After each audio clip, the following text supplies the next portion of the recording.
Well, our moms think we're funny. Hey everybody, this is Turk182. Hey, I'm a Comey. You got me right the split second I was taking a drink. Oh, you said you went down. Okay. Yeah. Hey, and welcome to episode of our Moms Think You're Funny. I'm sorry, let me start this again. Welcome to a very special episode of our Moms Think We're Funny. Yeah, boy. So, as many of you know, Akomi and I try to stay away from like really serious and heavy topics. It's not what our show is about. And when we do bring them up, we we try to not make light or make fun of it, but we do try to put a slightly humorous slant onto at the same time talking about something that's really serious. So we've got a kind of a serious issue to talk about today that we're going to try to put our own little serious slant on. Yeah. And Yes. it's interesting that you bring up that, we do try to shy away from like the super heavy stuff, largely because I guess like we feel like this isn't really the platform for it.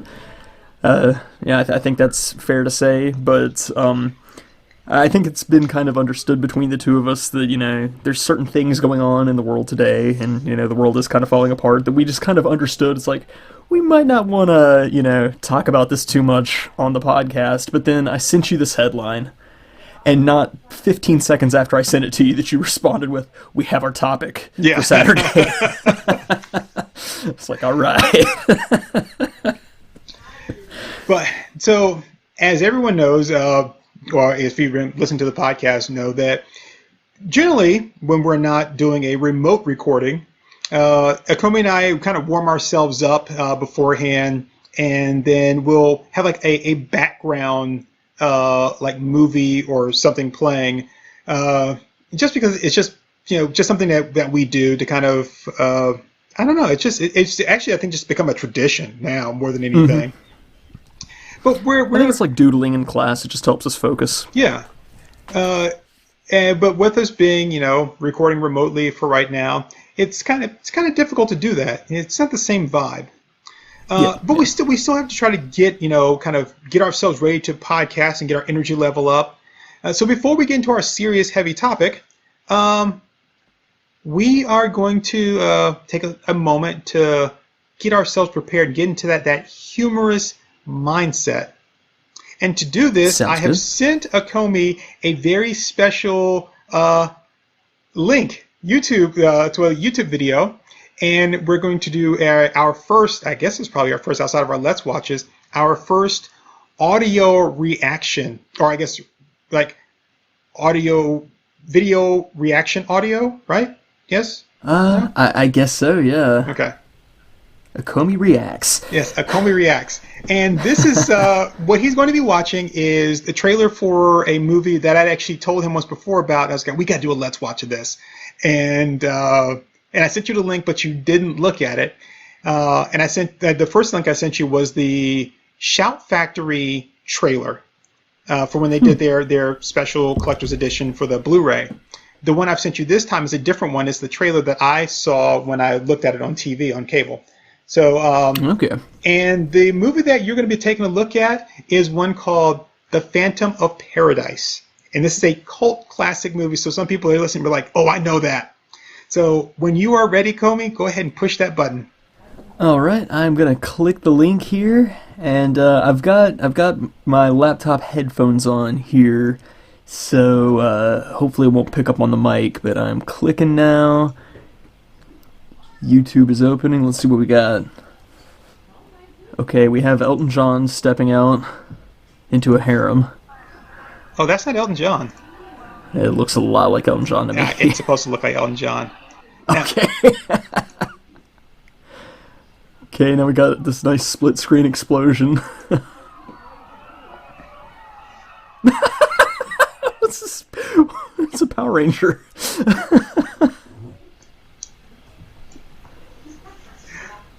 Okay. Is this guy like 4'8"? Oh yeah, he's real small, and he's I'm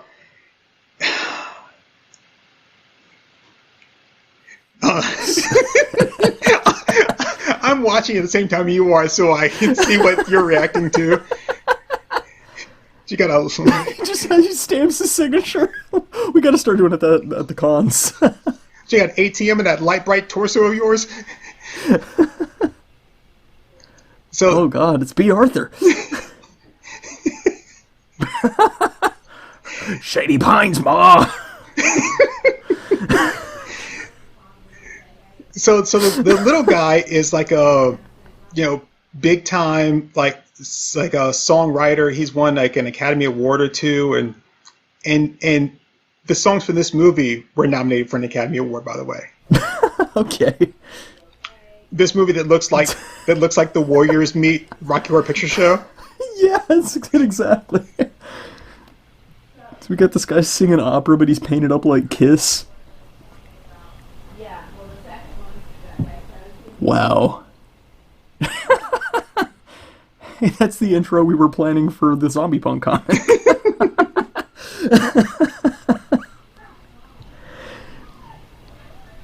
Oh man. Wow. Now I regret not having watched the trailer sooner, but I'm kind of glad I get to react to it live here. I like this trailer more than the other one because this one is just balls out, just knucking futz. It's very, like, just random. Like, they don't seem to be planning exactly what scenes they're going to show us here. And so I'm looking at this guy, and you saw the harem before where everyone's like, oh, I'm like, wait, that midget, little pudgy-bellied midget, like, you guys are all on him? Like, what?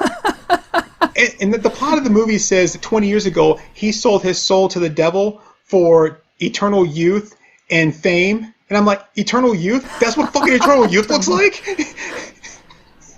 I mean, honestly, this more looks like the Donald Trump story than a guy who sold his soul for eternal youth and fame, but okay. It's like, I sold my soul to Satan for eternal youth. Actually, I'm not Satan, I'm Herman, Satan's cousin.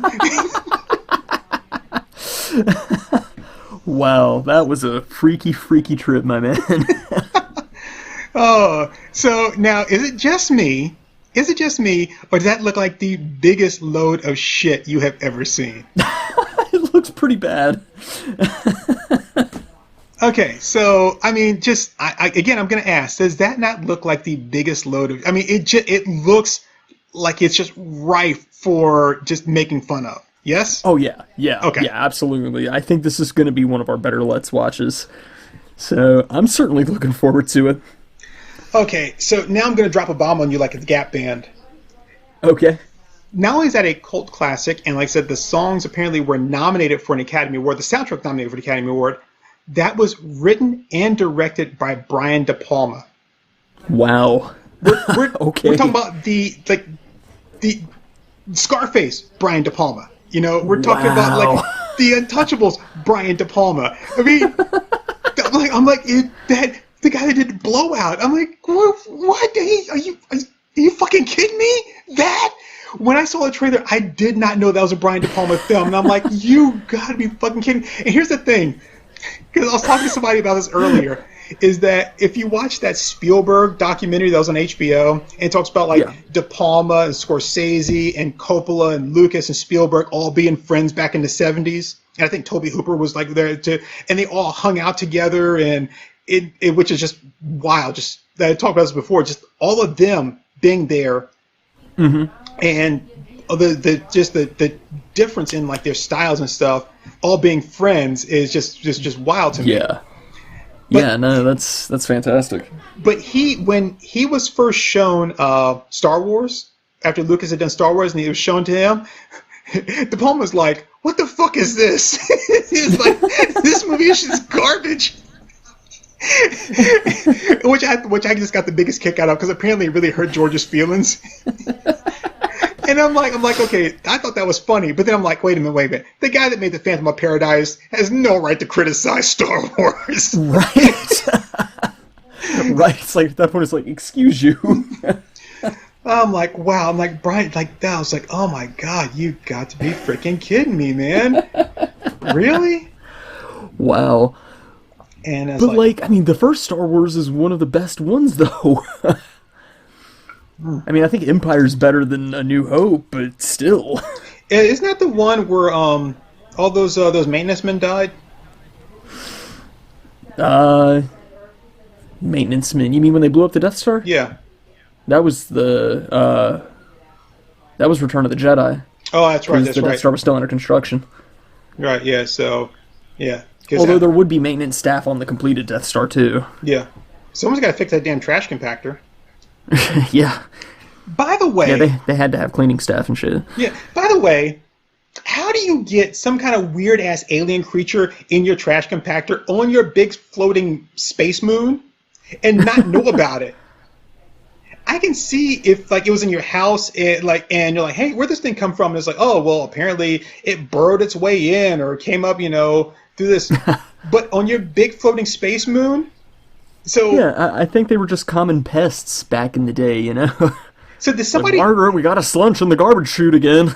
Yeah, I was gonna say, like, so does somebody have like a weird space squid as a pet, and then they flush it down the toilet? Yeah, it was bring your kid to work day, you know? Ah, You know, that's the thing. We always talk about, like, how awesome it would be to live in a world like that, like in the Star Wars world or the Star Trek world, but it's like we would have the most boring-ass job, like being, like, a space pest, exterminator or something like that. I will say though, one of the great things about the Star Trek universe is that, as they say, there's no money in Star, and the replicators will make anything you want, and so everything is equal. Everybody can have what anybody has. So you do things just because you want to. So if you run a restaurant like Cisco's dad did, he runs a restaurant because he likes running a restaurant. Yeah. The great thing about that is that there's no money, so like no one gets paid more than anybody else. You just, like say, you do your job because that's the job you like to do. So if let's say that my job is I'm like a transporter chief, like O'Brien was, like when he was still on the Enterprise. When shit goes down, and it's like, everything's equal. But man, I am so glad that like all these people's lives aren't in my hands, and I still get paid the same amount as you do. I feel so good. Oh. Oh, and I by the way, since we're here on mic, I do have to make an apology / correction. So when I did like one of my mini rants about Star Wars, and I was talking about how like, wow, how the fuck did Obi-Wan like know like who Vader was? And be like, oh yeah, Vader this, and it was pointed out to me by Analog Aperture. And I guess I kind of forgotten about it because in my mind I was just raging so much. When Obi-Wan in Revenge of the Sith, when he finds out about the death of the younglings, and they go to find out because Yoda tells him that these were all killed by lightsaber, not by blaster, and he's like, I've got to find out what happened, and Yoda tells him not to look at the data tapes, and he does. Yep. And in there is a recording of Palpatine telling Anakin that you're my new Sith apprentice, rise, and your name is Darth Vader. Okay. Which I'm like, okay, so yeah, so he knew he was called Darth Vader at that point, and so then he knows Vader. There's so little I remember about the prequel trilogy outside of like the child Anakin scenes. I will say though that two things about that, and then people are like, oh, of course you can't just let it go. You still got to shit on Star Wars. And again, I like Star Wars for the most part, but like I said, the inconsistencies, I just got to point them out. If I see them, I got to point them out. If I'm wrong, I'm wrong. And like I'm saying right now, I was wrong about some stuff. But that being said, you left him for dead, which was a dick move. I mean, it really was. You could just put him out of his misery, and if you had you never had any of that other shit that would have happened to you later. But knowing that you left him there lying beside a lake of lava, when you do see a guy that's like Darth Vader, you really don't really have a reason to think that that's still Anakin Skywalker, right? Because as far as you're concerned, he should be dead. And every time the Empire does something evil and Vader's involved, you should be kicking yourself. Be like, only if that's Anakin. If that is Anakin, shit, that's my fault. Alderaan got blown up. Yeah. Oh shit, that's my fault. Damn it, Dantooine. Oh shit, that's my fault. But So, Well, so to be fair, Dantooine was totally Leah's fault because she just threw them under the bus. well, actually, they blew up Alderaan instead of Dantooine, so I don't know if they even went if they still blew them up. I think I would have done it just out of spite. You know? Probably so, yeah. It's like, oh, If I were the Empire, I certainly would. it's like, well, it's not that you're blowing up Alderaan. There's no point blowing up Dantooine. Oh, no. We're just calibrating, and now we're gonna go blow them up. So again, and not to nitpick, but if whatever was going on in Palpatine's like chamber, because he was in his like Senate chamber, was recorded, couldn't you have gone to those recordings at any time and seen him just walking around back and forth, pacing, going, "I can't wait till I can form the Grand Galactic Empire," right? You could have voyeured the shit out of him like this whole time. You didn't have to have Anakin, or if you were like, I mean, they make things like, "I don't really trust Anakin." Well, let's go see what they've been talking about, right? You had this opportunity the whole time, but you never used it. And why would he have cameras in there? That'd be like having a live feed to the Oval Office, right? I mean, like, let me just go ahead and tune into that right now and be like, hey, I wonder what Bill Clinton's going to do with that cigar. Holy shit! It's one of those untold Star Wars stories that, like, is in, like, the extended novels or something where, like, there is that security guard who reviews the security footage and he's like, huh. Every time Palpatine hangs up from a conference call, he always chuckles to himself and goes, the fools. They suspect nothing. I wonder what that's all about. He hangs up the phone and he goes, phone call complete. And just, like, shrugs and finishes his, like, Twizzlers, and he's like, it's probably nothing. They don't pay me enough to care. I love that Robot Chicken sketch where the bodies keep falling. The guy's like, oh, I got to move to Coruscant. and then the body falls. He's like, oh. He goes, I got to move to the Death Star. I mean, to Cloud City. Oh, okay. So I guess now on to the serious topic, huh? Well, real quick, I want to give a shout out because I texted you about it, and I have to sing its praises on the podcast. Oh yeah, please do. So I had heard great things about Macho Man Randy Savage's rap album. I believe it was released in 2005, called Be a Man. Man, let me tell you, I came looking for copper and I found gold. I mean, I loved all 14 tracks on that. 14 tracks. Oh, does he have any guest stars? Yeah. Nobody that, like, I recognize, but I'm also not, like, incredibly familiar with the rap hip-hop scene. But, there are entire songs where it is actually somebody else rapping, and it's just Macho in the background going, yeah, oh yeah, it's like the hype man. I wonder if he actually did every oh yeah, or if they just looped it. I like to think that he did every one because there's a lot of love that was put into this album. He's got a tribute to Mr. Perfect called My Perfect Friend, which is like a power ballad. Wow. He's got a diss track against Hulk Hogan which is actually the title track of the album. It's actually Be a Man. And he's making fun of all of Hulk Hogan's direct-to-video movies, which I don't even remember what any of the titles of those were. I remember watching them as a kid, and I remember them being terrible. Suburban Commando, yeah. Mr. Nanny, I think is one. Yeah, Mr. Nanny, that was it. Yeah, that was the one that we saw. Isn't there one where he's like Santa Claus? Maybe, but I don't think I ever saw that one. I think I heard about it. But yeah, he makes a reference to that and is talking about how bad all of his movies are, and he was like, I had a feature role in Spider-Man. It's like... Bonesaw is ready! I mean, it's a great 3-minute scene, but it was a 3-minute scene, dude. No, it's a great scene. I love it. I mean, you know I love anything that Macho Man does, but it's such a good album. And I tried to show my D&D group the album, and they were like, I'm not listening to that. Why do you do this stuff to yourself? It's like you hate yourself. And it's like, no. No, just like how nobody really appreciates Nick Cage movies for how good they are, nobody really appreciates Be a Man for what a great album it is. That's quite nice. It's phenomenal. So yeah, so anybody listening, if you really want a good time, I highly recommend giving Be a Man a listen. It's a great album. Very nice. So that said, I guess we should jump into our topic. Okay, so you sent me the article, so if you would mind, if you could go ahead and present that again. All right, let let me get this sucker pulled up here. Excuse me while I whip this out. Oh, the sheriff is near. No! Shit, where's that link now? There we go. Okay, this is from Daily Mail. You know what? Let me actually just pull it up on my laptop so I'm not away from the mic. I've got my phone set up really weird. Okay. Daily Mail. This is phenomenal. Okay. So this is from a Daily Mail article from a couple days ago. From the 10th, yeah, so like 3 days ago. Here is the headline.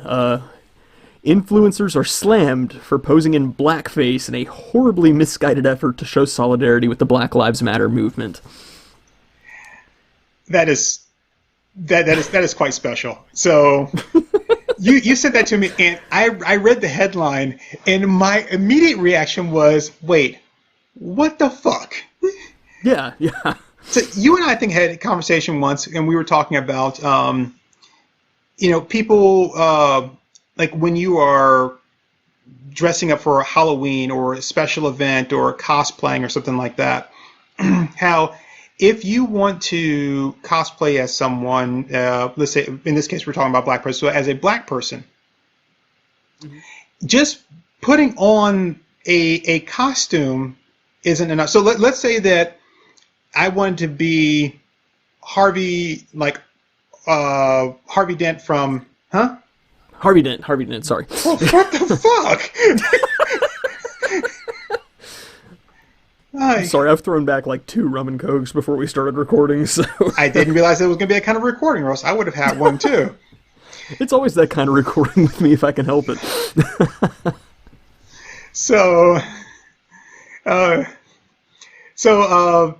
Let's say you wanted to be from the first Batman movie, you know, that being Billy D. Williams, and right. He actually never got a chance to be Harvey Dent until the Lego Batman movie, because you know they then replaced him with Tommy Lee Jones and all that.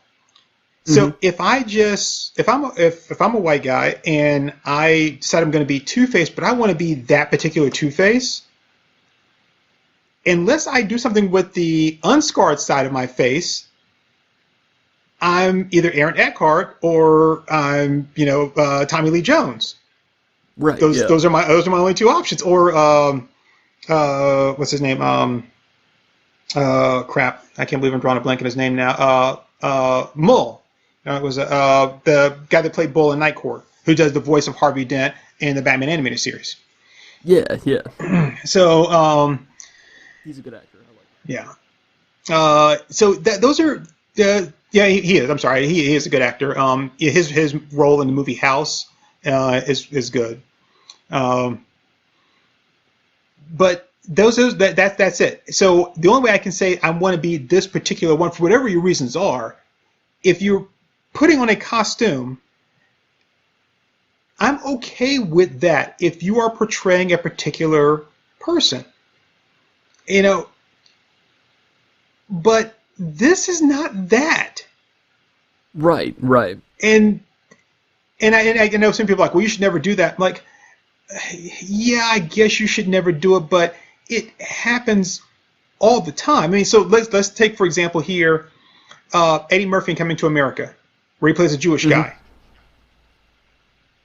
I mean, he's playing a character. So how does him putting on the makeup to be a Jewish person, putting on the accent and the mannerisms of an older Jewish guy, how is that different from me doing the same thing as a Halloween costume or as a cosplay? Right. What? Because I'm doing it for a movie? No, that's like the joke, or that's not really a joke, but the comment that people make about what's the difference between porn and prostitution is like whether or not there's a camera rolling. It's like well, yeah, that's not really the same thing, because I don't get to have like a retake with a prostitute and not have to pay for it again. Didn't Seth MacFarlane have a bit for that in American Dad? He may have. Or am I thinking of something else? There was some kind of video or something where like the cops come barging in. They're like, Yes. "You're under arrest for prostitution," and then he sets up the camera and it's like, "Oh, okay, it's just porn, okay." Yeah. But yeah, if you know, if I come too fast with a prostitute, it's I'm like, okay, sorry, let's go ahead and take two. Be like, yeah, take two is going to require money too. But so again, like I said, it's all everything is about context, right? And that's really what it is. In this case, what you're doing is, I don't even want to say it's misguided. Because no, I think misguided is way too soft. I think it's extremely ignorant. Exactly. And that's what I was going to say. It's like, I don't want to say it's misguided because at some point you should know better. So, okay, they're still protesting in China. If I were to, I'm just going to say comb my hair back. I don't even have to do that really. But if I were to, put some foundation on my face and then pull my eyes and tape them back and be like, I support the Chinese. Like, no, you're just being a fucking racist. Yeah. I mean, you don't do that. I mean, even me saying that just sounds horrible. It does. It sounds really bad. You don't do that. I mean, and I'm like, so how are, and the other part of that is when you guys, anybody listen to this, if you go to that article and look it up, there's one woman that did her face in like several different shades. Okay, I get what you're trying to do. It's still not right. And then there's one chick that went kind of like ultra tan, which I'm like, It's like, it looks like he went burnt sienna and never came and didn't go back. Yeah, she's the one who's like got this German caption. Yeah. Yeah, but she's right next to a chick who totally phoned it in and just like literally smeared charcoal on her face. That's what I was gonna get to. Yeah, so like the one chick sitting there, she's got her black face on. She's like, the commissar. I'm like, okay, yeah, I get it. And then the other one, she's like, like show time. She's like, Mama, it's me, your sonny boy, Mama. I mean, like. I'm like, yeah. I'm like, what did you do? I'm like, you could have gone the whole like Soul Man movie route, see Thomas Howell and be like, I'm just gonna put like some like tanning, stuff on or anything. But no, she was like, what's like the darkest, blackest shit I can find? I'm gonna rub that all on my face and everything, and be like, I got a Sharpie in my junk drawer. Right, and she's like, I'm gonna stand with you, my brother. I'd be like, you better stand your ass fucking over there. Did you notice that her caption was the makeup tutorial we need today? I did not notice that, but God. Oh God. I'm like, what? And that's the thing, is like we tried to avoid this because we didn't really feel like it was like really necessarily our place, but this is too much. I mean, I have to say, kind of my place. Well, yeah. And I'm like, oh, I don't get it. Yeah. And again, I'm trying. So, coming at this from my perspective, there is a lot I probably should be saying.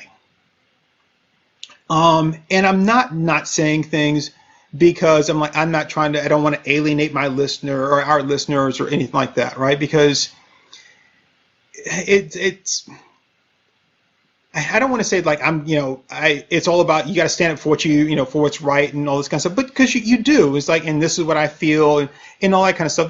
That's all very important, no matter what it is.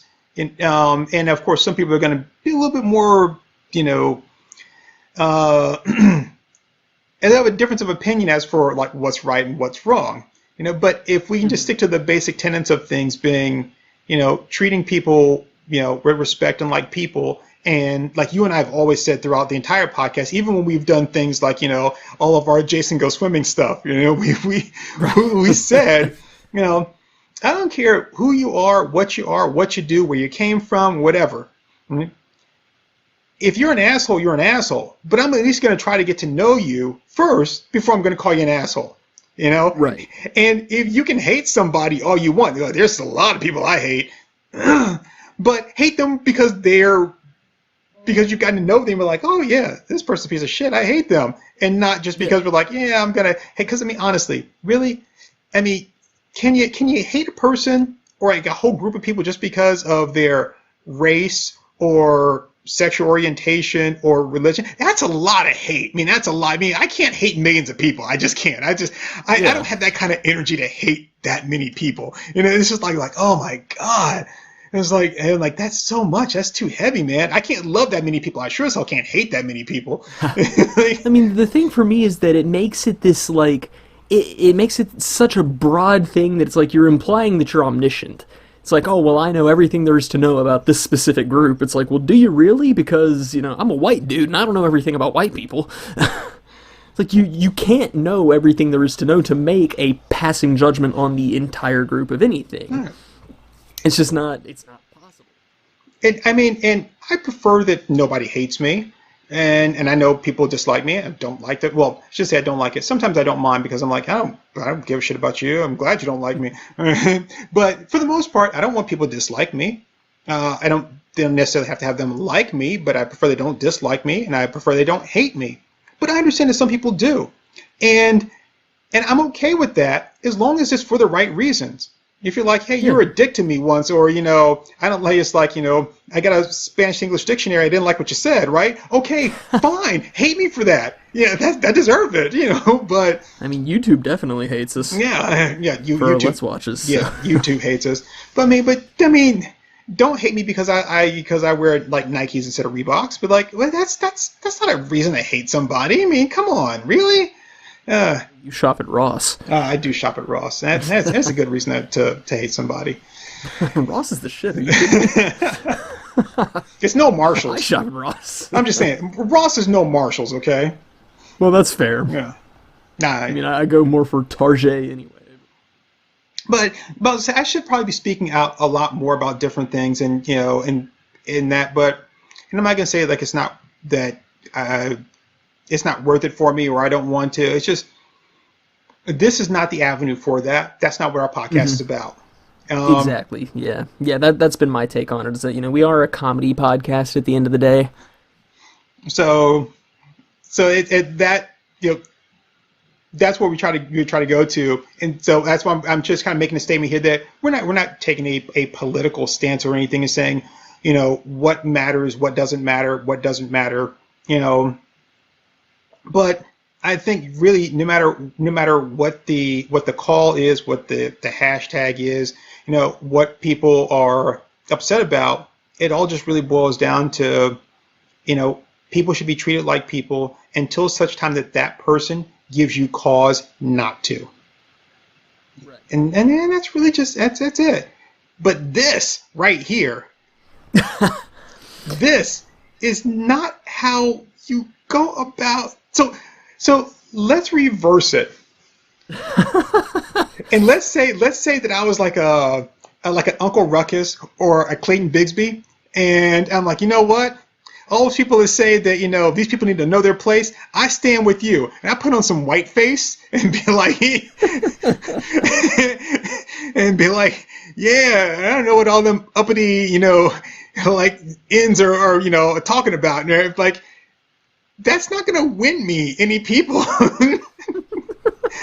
They're not going to look at them and be like, yeah, he stands with us. We're like, no. I don't understand how you can be so completely culturally tone deaf as to look at this and go, huh, this has completely destroyed people's lives and careers and it's been considered completely taboo since at least the 80s. I'm going to do that to show solidarity. Right. Like, how did that make it? What? And here's the thing. What did you expect someone to say? Like, okay, so I'm a black person. I look at that and I'm like, hey, thanks very much. I really appreciate what you're doing there by putting all that stuff on you and taking a picture and then washing it off and then going to the grocery store. Because you know exactly how I feel. Because I know when I go to the grocery store, first thing I do is I wash all the black off it. No, that doesn't happen. Shit. What the fuck was I thinking? No. I'm like, come on. What did you think the outcome of that was going to be? You get praise, and you're like, I just gained 50,000 more followers on Instagram. They're like, oh. Yeah. it just, like, for God's sake, especially if you're an internet person, if you're a quote unquote influencer as they call it, and you have thousands of eyes on you, learn to read a fucking room. Like, at some point, common sense has to take over somewhere.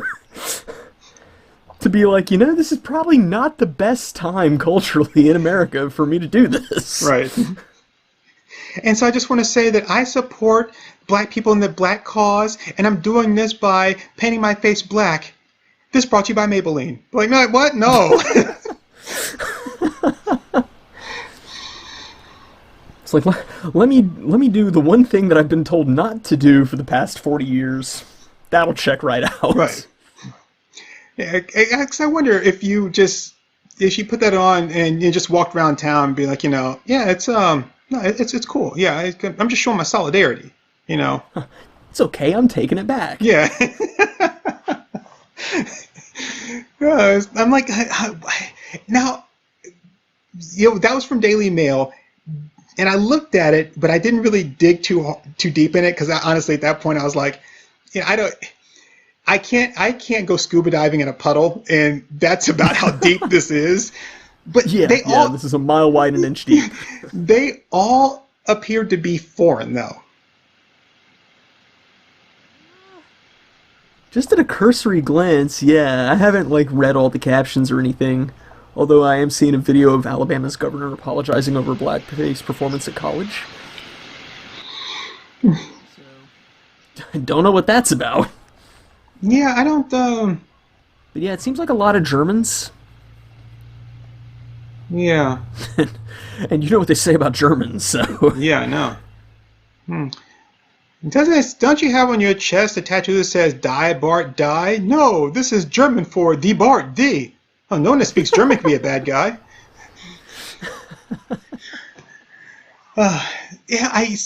Even I know they have to have black Germans, right? I mean, yeah, they have to have black Germans. I never thought about it.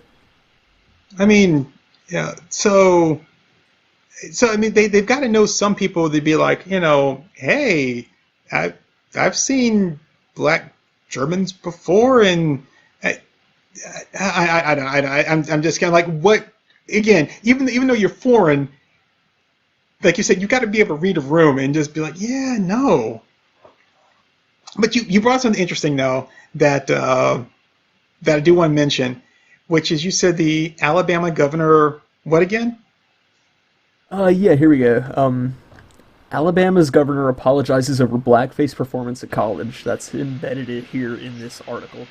So blackface performance at college. So I don't know how old this guy is, but I'm willing to bet this probably took place in the 80s, which would put him in his 50s or 60s. I don't know. This is a female governor.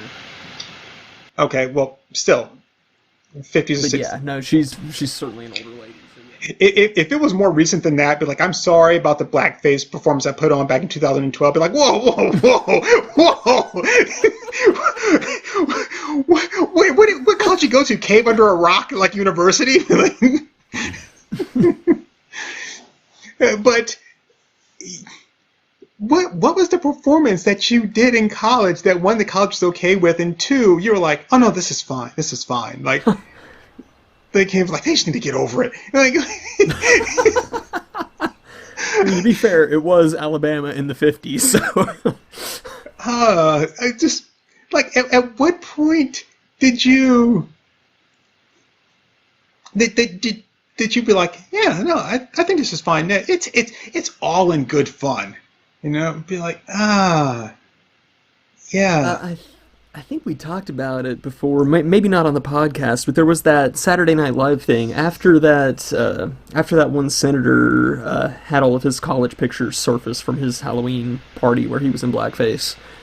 And SNL did a thing of that where all the senators were talking about it, and they were like, okay, well, we're going to have to, head this off of the past. We don't need too many more news headlines about this kind of thing.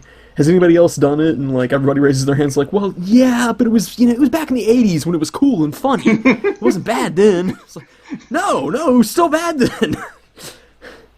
Yeah, it's one thing to tell a like a racist or joke or slightly. I guess I don't think there's anything that's slightly racist. Once you cross the racist boundary, it's just full on racist. And I'm like, that's just kind of slightly racist, you know. I only use like 5 but like the 20 stereotypes in my joke, so it's still good. It's it's like a quarter racist.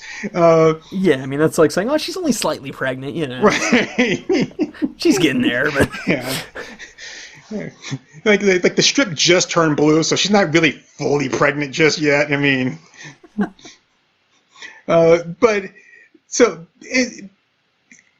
these sometimes saying a telling a sexist joke or race joke, they're not right, but you tell them anyway. Just like you tell bad jokes all the time. I mean, people do it, and you're gonna say, "Well, I would do that." Yeah, you do. Everybody does it. It's made an entire podcast of it. So. It's one thing to do one like every once in a while. It's another to like put on a whole performance of it and be like, hey, and this is all gonna be just in good fun. Be like, who's that fun for? I don't understand how these people just kind of somehow talk themselves into thinking that was okay. Yeah. I mean that's the thing that like I keep going back to is that it's completely tone deaf. Because like you don't see anybody going, oh well, the swastika used to be a symbol of peace, so we're taking it back. It's like nobody does that because they know it's too far gone. There's no way this could ever be construed as a good thing. And in this situation, as far as what they're doing here on Instagram, it's like this was never a good thing. This started off as a shitty thing. You're not even taking it back. You're just trying to put gold leafing on a turd here. It's never going to be okay. I can't. That would be like me, like dressing up as, or maybe not me, but someone dressing up as like I forget her fucking name, but like the bad chick from The Crucible, the one that starts everything off. And like going to church dressed like that. I'm like, it's all in good fun. I'm like, no, that's not what you do, man. And I'm like, like how do you convince yourself again that is okay? I don't understand that. Or even how do you let other people convince you that that's okay? I can't imagine. I can't imagine being so out of touch with reality. And again, you pointed out a lot of these people are overseas. We're right here in the thick of things. We're seeing a lot of bad shit. I mean, I've seen things in the past 2 weeks that I never would have imagined I would see in my lifetime. Shit, I tell you, man, I've seen shit that'll turn you white. But oh no, it's too late. That's one of my favorite lines from Ghostbusters is oh yeah is when he says that.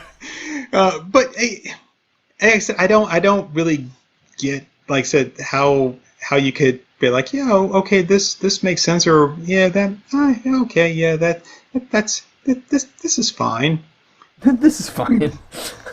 This is probably gonna work. Anything. So I've got my most of my friends are my core friends, and I know them, I trust them, and none of them would ever drop an N-word around me. Even if I was like, I'm going to give you a pass, I don't think any of them would. And even if one of them said it, like maybe they're quoting something, right? And haven't had that happen. Like that's just not something that occurs. They don't do that. And the thing is, because I know them, if it ever came out or one of them ever said it, I wouldn't take offense to it. I wouldn't be like, oh my God, all this time you've been a fucking racist. I've known you for 12 years and I'm just not finding out you're a racist? Holy shit. I mean, I'm like, no, I wouldn't take it that way. But I will tell you that even with my core friends, when I have heard them use the N-word, which has been very rare amongst any of them, and normally it's in context of something. Maybe they're like now singing a rap song, they're quoting something. There's a twinge in me from people I trust, and I don't believe they're racist at all. But there's a twinge when they first say that, and it's like ooh, ooh, and I'm like, oh no, it's cool, but you know, and then it passes. But when it first comes out of their mouth, there is I kind of bristle up a little bit, Right. Yeah. and I'm like, Yeah, which is totally understandable. and it's so that's why I'm like, and these are among people I trust. And I feel that way, and it really is. It's just a gut reaction. So how does someone that doesn't have that kind of connection with someone, again, convince themselves that that's fine, that's fine, Right. Yeah. you know? Yeah, Right. I mean, but so much of it goes back to just like we said before. It's it's reading the room. It's understanding this is not the time or place. And we've talked about this a lot off mic. That especially me, a big philosophy of mine, even when we're approaching the podcast, is that the more power you give a word, then you're giving it the weight that you don't want it to have. And we've talked about this with some of our more like off-color jokes in the past, where we've said, do we need to cut that? And I'm always the one who's like, no, because of that reason, that you don't want to give a word the power that you don't want it to have. But at the same time, it's like it hits the point where this is not the time, this is not the place, this is never going to be okay. So just leave it alone and let it lie. yeah, And so it hits that point where it's like, no, there's no point where I'm going to say, oh, well, you know what, I'm just going to say this and I'm just going to lean into it, because it's like, no, there's too much going on here and now to where this will ever be a situation where it's okay for me to say it. And I'm saying that as the one who like constantly falls back on like citing George Carlin and whatever and saying, no, this is totally fine. Anybody who gets offended can listen to another podcast. I mean, it's like there's just like, it hits the point where it's like, no, this is where the line has to be drawn. This is too much. And I cannot grasp being so out of touch as these people. yeah. And I will say that I appreciate what they were trying to say. And when I say I appreciate it, it's more of like in the same version of an appreciation token, a trophy, like, oh, thank you for participating. Because Right. I can't really appreciate it, because again, there should have been some thought beforehand, in which case you never would have done that. And it doesn't look like there was any, so it was almost like a spur of the moment thing, like almost like it was trending, so I jumped on the bandwagon and was like, oh, where's this bandwagon going? Oh, hell, shit, oh, my mistake. I thought this was okay. Yeah. Oh, you mean this is the trending hashtag? Okay. Oh, we're not doing this now? Oops. So yeah, so I decided I'm gonna take part in the Fuck My Career challenge, and so I mean, that to me is like, you know what? I really want to show like hungry people that I care about their plight, so I'm gonna go eat a meal in front of them. It's like, what? No, that doesn't help. yeah. All that does is just make shit worse. Why? Where's the connection here? What are you even doing? Yeah, it's like when people will say, I'm going to show the plight of like you were saying, like a homeless person or something. You're like, I'm going to show the plight of them. So, I'm going to spend a day on the streets, like an entire 24 hours or 48 hours on the streets, just surviving off, whatever I have with no money in my pockets. I'm like, Yeah. okay, just about anybody can do that if it's only for 48 hours. Yeah. But if at the end of that 48 hours, like if let's say you put me in charge, I'm supposed to come get you, and you're waiting at like midnight Sunday, and I don't show up, that's when shit gets real, Yeah. But at midnight Sunday, when I pull up and I've got like a Big Mac waiting for you, here's the keys to your car, to your house, and there's a 6-pack waiting for you in the fridge. Yeah, well, anybody can fucking do that. You're not. Yeah, it's like it's really tough to soldier through when you're wearing fucking Gucci shades and a Supreme hoodie. I mean, grow up. I think I told this on the podcast once before, because I'm stubborn like this. But there was a prescription I had to take, and I didn't want to take it anymore. I was like, I don't really need this. and it was one that you had to wean yourself off of. So you're supposed to like start taking it every other day for like a week, and then cut it back to every 2 days and that kind of stuff. I'm like, wait, what? No, I don't want to take this anymore. I don't want to I don't want to take this anymore 3 weeks from now. I want to stop taking it now. But there was a severe withdrawal, and I had encountered that once before when I actually ran out of it, and I was like, I don't give a shit. I don't want to take it anymore anyway. And then it was like, oh no, that's not how this prescription works. And and it again, this was something that was prescribed to me by a real doctor, a real licensed medical doctor, not like a Dr. Feelgood or a guy in a van. But like when people that are Bernie by the dumpster behind the airport. right. But the people that are like addicts and stuff, they talk about like itching under the like it feels like I got bugs under my skin.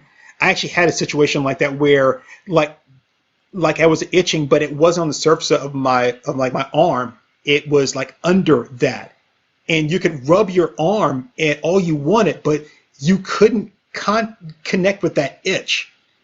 And like it just kind of just feeling like irritable. You ever woke up some days and you feel like you're out of sync with like the world, or like with yourself, like like for some reason like I don't know, something that happened, and like your body just feels like it's just off. Like you tell your hand to move and it moves like a fraction of a second like after it should, that kind of thing. With increasing frequency, yes. It was happens to me. So it was like that, but instead of it being like just like a second or two, it was like 3 or 4 seconds. But it wasn't like I was like out of sync like that. Like I just didn't feel comfortable at all, and it sucked, man. I went through that for like 2 days, and I was like, shit, I got to get this thing refilled. And then I was like, you know what? Fuck it, I'm not doing this. I don't want to take this, and I sure as hell don't want to have to like again, go for 3 weeks before I can not take it.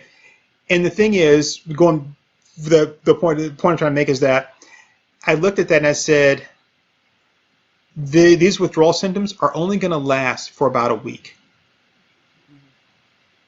And that's it. And at that point I was like, okay. And I just stopped taking it, and it sucked. But the thing is, I kept looking forward to like Friday. And where I was like, doesn't matter. Yeah, this sucks, but every minute that goes by is a minute closer to Friday. Yep. And that's what I did. And then of course I took the rest of them and I flushed them down the toilet. And I've done it again since then with other stuff where like, no, you can't just stop taking this. I'm like, yeah, watch me. Not the way you should probably do it, but but I definitely think you've got to be a disciplined person by nature to really be able to swing that. But yeah, no, I mean, I can definitely see like the benefits of doing it that way. But the thing is, though, if you have a Friday to look forward to, just about anybody can do that. Mm-hmm. But when you don't know if your Friday is this Friday or next Friday or the Friday after next or the other one that hasn't come out yet, right? It's much harder. And then when you don't believe that Friday's ever going to come, well, you just stop believing that Friday even exists. It goes Thursday, Saturday. So yep. I guess the point I'm getting all that is like, going back to what we're talking about, which is I appreciate, again, the what you were trying to do, but it's not the same because you can't really put yourself into that, and your attempt was so misdirected that I can't really even take you seriously, which is sad because I don't believe that any of them were trying to make a joke, but it's hard for me to take you seriously now because you didn't really put any thought into it. Right, and like I was talking about this with some other folks about a totally different thing, not even related to this, but it's like, it's not that hard to just Google something. Typically you can learn the basic gist of what you need to know about something in somewhere between 30 seconds to 2 minutes. It's like it really doesn't take a lot to go, this would kind of be a mistake, wouldn't it? It's like, you know, 2 minutes of effort, it wouldn't kill you. And like, and again, you know, I don't want to invalidate their efforts, but at the same time, what I see here when I look at these pictures, and I've still got this article open, I'm still scrolling through it, what I see here is the same thing of, like, what really frustrated me during times when, like, I was dealing with a death in the family or something, or dealing with, like, some really serious personal loss, and people would go up to me and say, I know what you're going through. It's like, you really don't. Right. You can't like, you know, possibly. Right. It's like, and, you know, just like looking back on when my grandma died, it's like, you know, even if your grandma died, your relationship with your grandma wasn't necessarily the same as my relationship with my grandma. It's like, you can't possibly know what I'm going through because the way I'm handling this is totally different than the way that you're handling this, period. And so I'm kind of seeing that same, like, level of insensitivity here, and maybe insensitivity is the wrong word, but it's like, you're trying to say, I feel your struggle, and it's like, you have no way of feeling this struggle. There is absolutely no way you can possibly comprehend on the same level as the people that you're trying to reach out to. Right. And so it's just, yeah, I keep going back to the phrase tone deaf, but that's exactly what it is. It's like, And so, I don't know, maybe Google it next time. To be continued.